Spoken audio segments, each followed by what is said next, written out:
Hi! Well, this is my first vlog. Nagpakita rin ako. Well, actually, matutulog na sana ako. And then, pero hindi pa ako makatulog. Kasi night shifter. You know, virtual assistant. Well, I decided to have this vlog and maybe magbablog na ako. You know, just to keep busy and then kumbaga, busy. Busy sa life, ganon. Well, actually, kikwento ko, nag-resign na ako sa DepEd.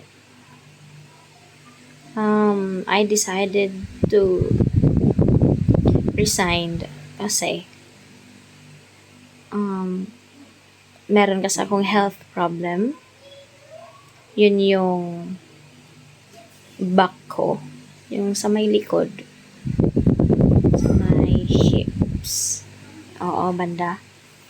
Alam nyo kasi, meron yung time nung nagtuturo pa ako sa isang university. Secret lang yung pangalan ng university.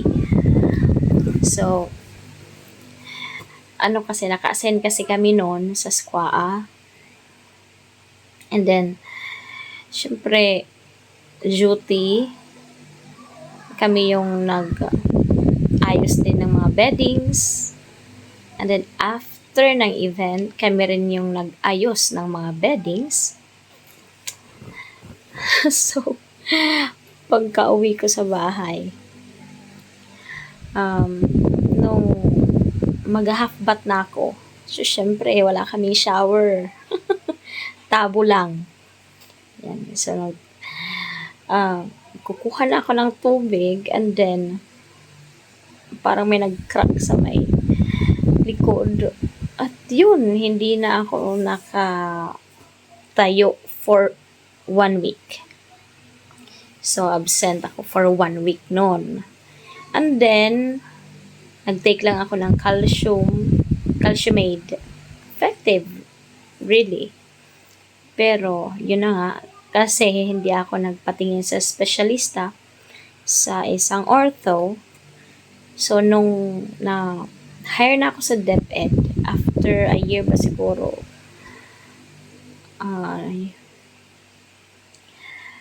nagsimula na namang sumakit yung hips ko. So, I decided na magpatingin sa ortho. So, yun. Nag-travel ako papuntang Tacloban. And then, sa isang private na hospital, nagpatingin ako sa ortho. And then, actually, pasensya na sa medyo maingay na background, hangin yan. So, saan na ba ako noon? Ano ba yun? Ayun, nagpatingin ako sa isang specialista at nalaman na merong parang may problema sa bone ko. Yung isang bone, di ba, spinal cord. Yung isang buto doon. Hindi ko ma-explain kasi hindi ako doktor. Pero I will try. Para siyang medyo na-disalign yung pagkakalagay ng buto. Pero hindi siya grabe. Ano lang. Kunti lang. Pero kahit konti, no, may epekto talaga. Sakit, sumasakit palagi yung hips ko as in. Konting konting lihok, ganon. Lihok. Bisaya rin kasi ako, waray-waray din. So, konting galaw ko lang, sumasakit yung hips ko. Hindi naman naggalaw na kahit konting lang. What I mean is, hindi ako nakakapagtrabaho ng mga hindi nag-iingat. So, kailangan nag-iingat ako. Kasi, alams na, baka na naman mag-crack. So, yun. Nagpatingin ako and then binigyan ako ng medisina, yung calcium at saka yung may collagen. And then, ayun, nag-therapy ako. As in, physical therapy. Kasi dapat daw kasi maayos yon. Lalo na matagal na, abot ng mga as in 3 years, 5 years, 8 years. So, sabi ng doktor, oh, baka mahirapan ka. So, kailangan mag-therapy ka. So, nag-therapy ako nun. Nag-leave ako sa DepEd. So, February, March, April, 3 months lang yon. And then, nag-extend pa ako ng another month para extension na naman ng therapy. Pero last ko na yon. Pero actually yung nangyari, nadisgrasya si Habi. Yes. Very, stress, pressure.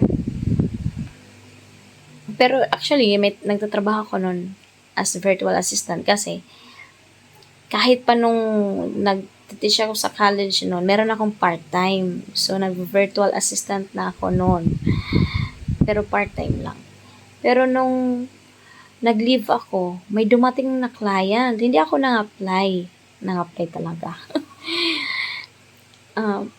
Nag-message lang siya. And then, nag-offer agad. So, nag-invite ng interview. And then, go. So, agad-agad kinuha niya ako. Siguro, swak kami. Ganon. So, yun. Yung nangyari, nagkaroon ako ng kliyente. So, fast forward, nadisgrasya si Habi around May. Ngayong taon, 2024, as in. And then, stress ako. As in, stress na stress. Define. Kailangan kang pumunta ng hospital, mag-asikaso ng mga yung medicines niya, tapos humingi pa kami ng assistance sa DSWD. Alam na, hindi naman kami pareho lang tayo. Nung walang kayamanan sa buhay. Walang pera. Meron man, sakto lang. Pang-araw-araw. So, humingi kami ng assistance. So, and then pagkagabi, duty. Ganun talaga ang buhay nun. As in, stress ako nun. So, si Habi hindi pwedeng iwanan kasi nagkaroon siya ng fractured sa may tuhod. As in, ang hirap. Kailangan niyang alalayan kapag kumikilos, kapag pumupunta ng banyo. So, sino mag-aalalay? Ako lang naman yung, wala nang iba, kundi yung asawa, di ba? So, alam naman yung kapatid ko na pupunta ng banyo. Hindi pwede yun. Alam naman yung ibang tao. So, automatic ako talaga.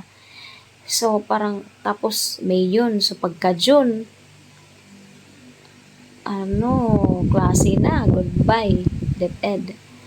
So, tapos, yung therapy ko hindi pa kompleto. So, sumasakit na naman yung hips ko. Ikaw ba naman ma-stress? So, well, nag-decide ako. I don't know kung sabi ko, tama ba tong decision ko? But actually, meron akong faith Para bang I know I can make it. Ganon. So, regular ako sa DepEd, but I decide na mag-resign. Kasi, sabi ko, kumusta si Habi? Tapos, meron naman akong client. Full time, as in 8 hours, night shift. Pasensya na. Nakahiga. So, ayun. Nag-resign ako. Nag-message ako sa admin namin sa DepEd. I mean, sa school. Kasi teacher ako. And then sabi ko, ma'am, ay hindi. Hindi pala ako nag-message. Pumunta talaga ako doon. And then they're expecting na babalik na ako sa pag-work. Kasi akala nila, tapos, yun na nga, end na yung leave ko. Tapos na yung therapy, kumbaga. But, na-shock sila kasi, ay, naman na-shock. Like, para bang, syempre, hindi ako nag-inform agad-agad. Pero nagsabi ako sa HR namin o sa admin namin na may plano na ako. So, parang hindi na bago. Pero sa heads, mga department heads, ayun. So, sinabihan ko yung isa sa mga department head kasi siya yung nandun. So, sabi ko, sir, hindi na ako magpapatuloy. Decide ako mag-resign kasi parang, hindi naman na sinasabi ko na burden or ano ba yung tamang term. Baka magkamali ako. Hindi, naisip ko kasi yung everyday pupunta ako sa school. Si hubby kailangan ng assistance. Pagkain, paglakad, lahat. Kailangan talaga. My goodness. So, tapos papasok ako sa school. Yung parang bagabag ako as in. Sabi ko, hindi ko to magagawa. So, that is why nag-decide talaga ako mag-resign. Yun. So, hindi na ako nag-renew.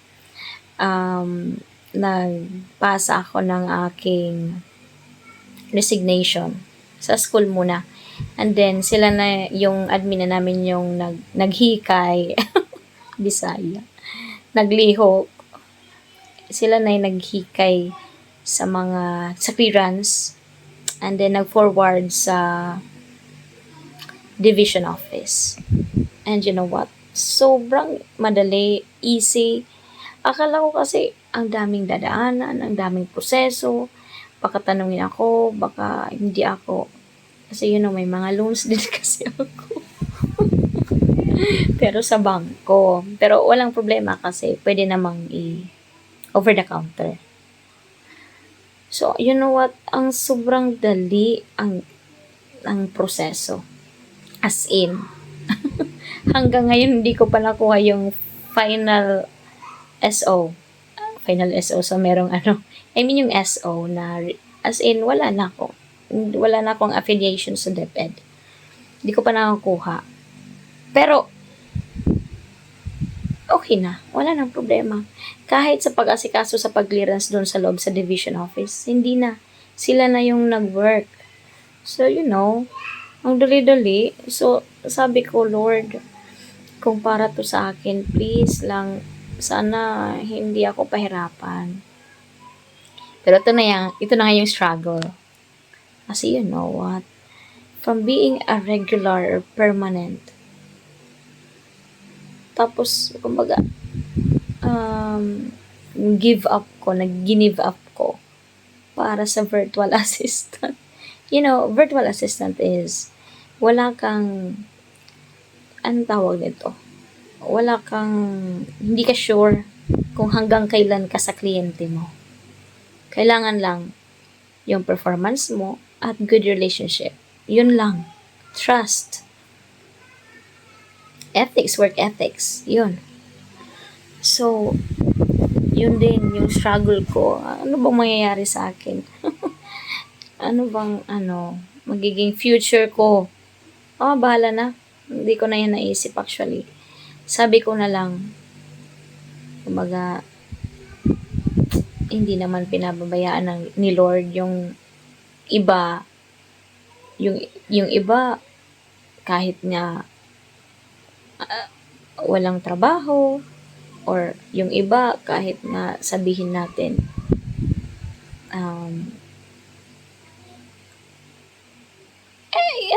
Parang na-remember ko lang yung sa Bible. Kahit nga yung mga ibon, di ba? Na hindi naman yan sila nag-work. Pero nakakakain. Kumbaga, lang. I remember ko yung mga words ni God sa Bible. So, yun, actually doon ako nag-hold. Sabi ko, siguro this is a matter of faith. Kung ibigay ko yung pagtitiwala ko kay Lord, hindi naman ako papabayaan niya. Hindi naman talaga niya ako pinabayaan. So, ngayon pa. So, yun nga, actually, yun yung struggle. Diba? Kasi, from may kasiguraduhan to walang kasiguraduhan. Ay, nako. But actually, honestly, nung nag-resign ako, meron na akong 3 clients. Yes. Meron pa kasi akong isa na kliyente. Pero, in-outsource ko. So, nagtatrabaho ko noon part-time lang. Then, dumating itong isang full-time na hindi ko na-applyan yung sinabi ko kanina. So, 2 na. And then, nag-apply ako ulit. Actually, wala akong interest. Nag-apply ako. Siyempre, may interest kasi nag-apply. But, in the process, para akong nawala ng interest. Kasi may 2 exams. Tapos, you know what? Hindi ako nakapasa nun sa isang exam. Kasi, hindi ko siya natapos. Wala talaga kasi akong interest na. So, talaga ako, bahala na. You know what? Nag-message sa akin yung recruiter. I will give you another chance. Tapusin mo. 1 point na lang, sabi niya. 1 puntos na lang. Makakapasa ka na. Pinaulit sa akin. So, pinaulit sa akin. Ako, iba to. Pinaulit kahit failed. So, I tried again. Nakapasa. Nag-interview. Yung first na nag-interview sa akin, American. Yes, babae. Pero ang bait. Sobra. So, walang problema, walang hassle. And then, may another interview na naman. Sabi ko, ano ba to? Nagkatapos ang interview. Walang katapos ang assessments. So, okay lang. Sige, go with the flow. Ganun lang. Kasi sabi ko, nag-exams na ako. Dumana ng isang interview. So, baka last na to. So, sige, go pa rin. You know what, ang interview namin, yung isa Pinay. Umabot kami ng almost, sobrang ng oras. Yes. 1 hour at sobra pa. Ganun. Kagoon. So, yun. And then, afternoon, ilang minuto lang ba? Ay, nakapasa ako. Ganun. Not expected. So, and then, may another interview na naman. Sabi ko, ano ba to? Wala ka sa interview. Pero client na. Kasama na si client. So, 2 kami noon na pagpipilian. Depende ko Bisaya. Depende daw kung sino yung kukunin ni client. So, first daw na isasalang yung isa, yung lalaki. So, sabi ko, parang may bigatin. So, baka hindi ako matanggap nila. Okay lang, bahala na. I will just do my best. So,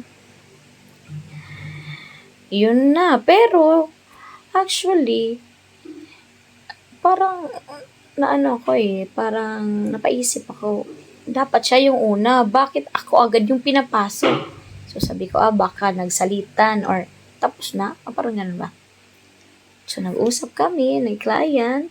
Kasama naman yung, HR. Walang problema actually. Sinabihan ko lang sila kung ano yung work ko. Actually, yung na-applyan ko is biller. Dental biller. So, yun na nga. Tinanggap ako ni client. Pasok na naman. Diba? Lucky. Swerte. Salamat kay Lord. Yan. So, ano pa? After nun, di syempre onboarding na. Yung hinahanap pala ni client, patient collector, collection specialist. Ako dental biller. Yung hinahanap ni client, collection specialist. See? Nag-aalangan talaga ako. As in, sabi ko, wala akong experience, anong magiging setup nito, paano ko to gagawin. Ni isa, hindi ako nakatry. Doubts, maraming how, maraming what if. Pero sabi nila yung team lead ko, ikaw, pandagdag rin to sa skills mo. Kung ayaw mo, okay lang din naman. Pero ikaw lang. Nako, gumana naman yung pagiging, flexible, versatile. Ano to? Take the challenge. So talagang, sige, try ko. Go. Go! Ganon, tapang eh. And then, yun na. So, pangatlong client ko yun. Pero part-time lang actually. Hindi yun 8 hours eh. Naku. Ang dali pala ng collection specialist. Hindi naman sinasabi ko na madali. Pero, the struggle is, the challenge, yung pakikipag-usap mo sa mga pasyente. Pero dental pa rin yun. Yun na yung mga balances nila na hindi na nabayaran na insurance. Yan yung mga patient responsibility. So, dapat yung pasyente na yun magbabayad.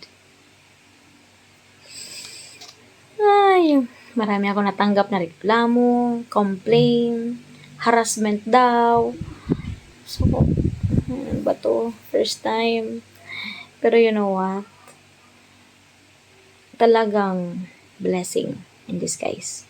Kasi another skills. Now I know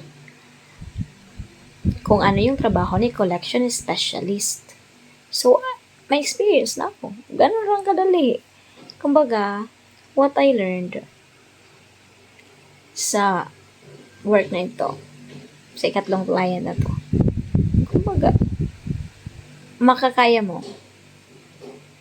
Huwag lang magduda muna. Gawin muna. Yung makakaya. Yun. So, walang duda muna. Huwag balik-balik. Huwag kang magduda muna. Walang mga what ifs. Set aside mo lang muna yan. The important is, gawin mo yung the best na makakaya mo. Kumbaga, learning by doing. Diba? So, and then, if you need help, yun lang yung maganda sa agency na ito, sa isang company na to kasi hindi ka nila papabayaan. If you have questions, available sila palagi. If you need help, actually, nagbigay sila sa akin ng isang trainer ng collection specialist.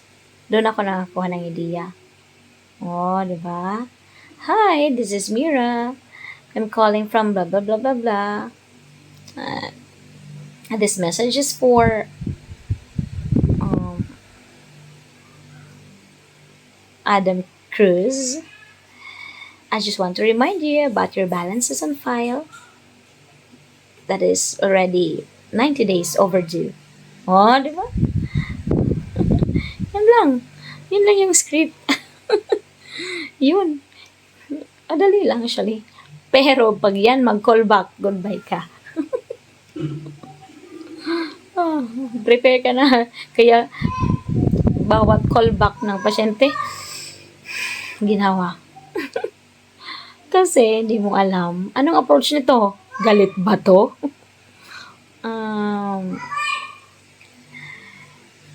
May reklamo ba to? Magbabayad ba to?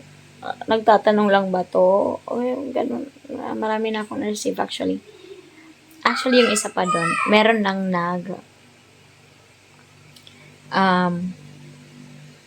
meron nang nag-sorry sa akin. Yes! Kasi,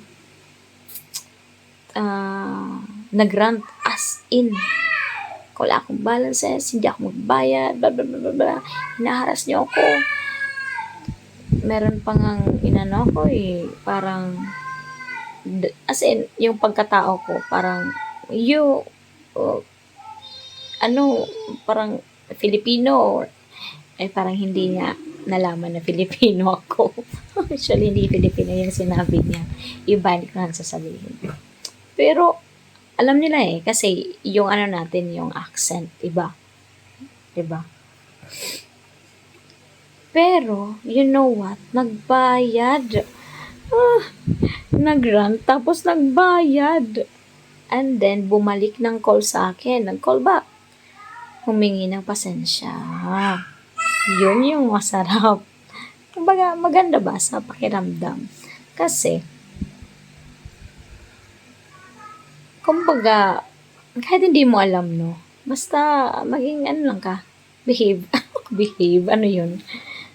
Gawin mo lang yung trabaho mo ng maayos. Huwag kang magpadala sa emotions ng mga pasyente. Meron talagang mangyayaring maganda. Nag-sorry yung pasyente. So, sabi pa nga niya, everyday mo ba natatanggap yung mga ganitong uri ng pasyente? So, yes, actually. I am used to that. Di ba? Ganun. So, yun. Well, hanggang doon lang muna. Kasi matutulog ba ako? May shooting na naman ako mamaya. Bye-bye! Thanks for listening!